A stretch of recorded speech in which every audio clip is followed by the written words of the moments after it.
Dans mon travail d'AFR, j'accueille les assistants familiaux qui viennent d'être recrutés. Donc déjà pendant leur préparation à l'accueil, je les accueille sur leur site.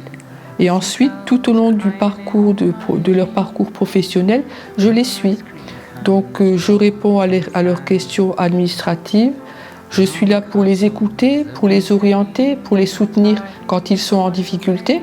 Ils peuvent compter sur moi, j'essaie de faire le maximum pour les aider parce que bon, quand ils sont nouveaux dans le métier, j'ai quand même mon expérience qui est quand même assez riche et avec cette expérience, je peux les envoyer vers des pistes qui peuvent être aidantes pour eux.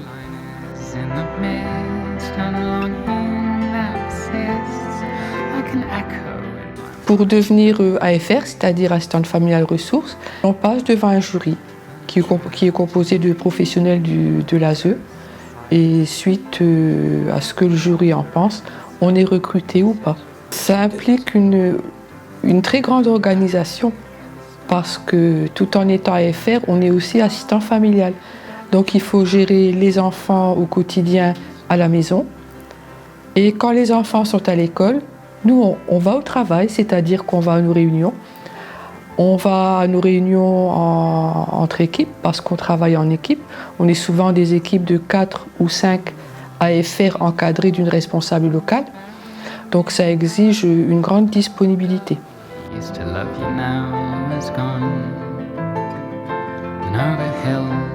Mon expérience, c'est un véritable outil de travail.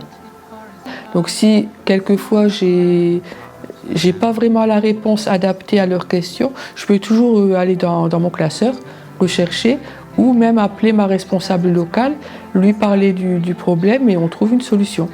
Et toutes les AFR ont les mêmes documents qui ont été créés suite à des réunions, à des groupes de travail et on s'appuie souvent dessus pour répondre aux questions des assistants familiaux.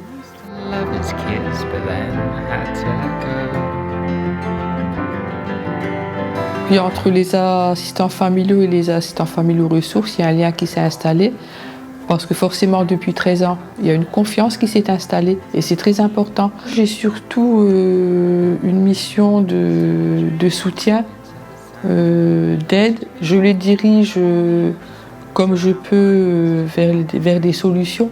Donc ils doivent tous s'approprier d'une quarantaine de documents qu'ils doivent savoir utiliser et qui doivent leur apporter toute l'aide dont ils ont besoin. Bon, si ça ne leur suffit pas, ils peuvent appeler leur AFR et avec ça, on avance.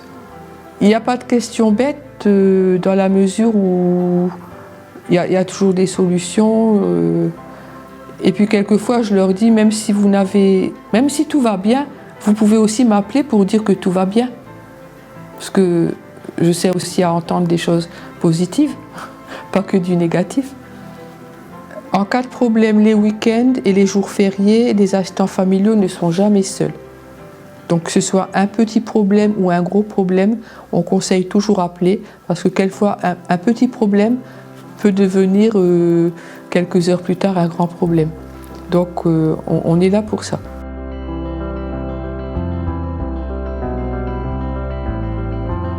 Pour moi, c'est une grande évidence de prendre du temps pour soi quand on est assistant familial et c'est souvent ce que je conseille quand j'ai des appels et que j'ai des assistants familiaux en difficulté par rapport à des enfants difficiles ou par rapport à des problèmes familiaux personnels quelquefois. Je trouve que, si vous voulez, maintenant on a la chance d'avoir tout ce qui a été créé, d'avoir les assistants familiaux ressources, d'avoir les responsables locaux, d'avoir le SDAFI, d'avoir les congés. C'est une chance et il faut pas l'oublier. Parce que quand on a commencé dans le temps, on n'avait rien. Et on faisait tout avec les enfants et on s'oubliait. Je conseille toujours, quand on prend un relais, d'essayer de toujours prendre les mêmes relais pour les enfants. Parce que je dis, un enfant, c'est pas un paquet qu'on met tantôt à droite ou tantôt à gauche.